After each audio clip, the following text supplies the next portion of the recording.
एक गांव था जिसका नाम था नंदग्राम। यह गांव हरे भरे खेतों और सुंदर पहाड़ियों के बीच बसा था। गांव के लोग बहुत मेहनती और सच्चे दिल के थे। उनकी जीवन शैली बहुत साधारण थी, लेकिन वे हमेशा खुश रहते थे।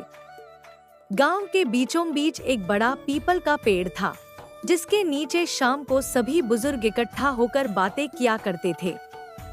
वहीं बच्चों के लिए खेल का मैदान और एक छोटी सी पाठशाला भी थी, जहां गांव के मास्टर जी बच्चों को पढ़ाते थे। गांव में एक नहर भी बहती थी, जहां किसान अपनी फसल को सींचने के लिए पानी लाते थे। सुबह के समय जब सूरज की किरणें नहर के पानी पर पड़ती थी, तो ऐसा लगता था जैसे सोने की चमक बिखर। एक दिन गांव में एक अनजान व्यक्ति आया। उसने खुद को शहर का आदमी बताया और कहा कि वह गांव में एक बड़ी फैक्ट्री बनाना चाहता है, जिससे गांव वालों को बहुत सारा पैसा मिलेगा।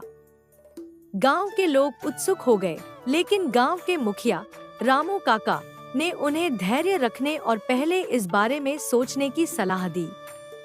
रामू काका ने गांव वालों को समझाया कि पैसे से ज्यादा जरूरी है हमारी जमीन, हमारे खेत और हमारी शांति।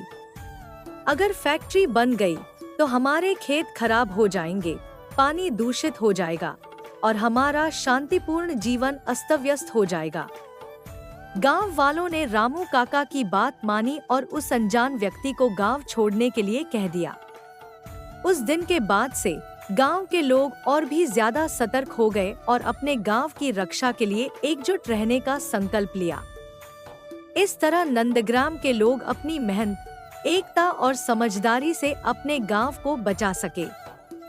वे अपने सरल जीवन में खुश रहते थे और समझ गए कि सच्ची खुशी बाहरी चीजों में नहीं, बल्कि अपने अंदर की शांति और संतोष में है।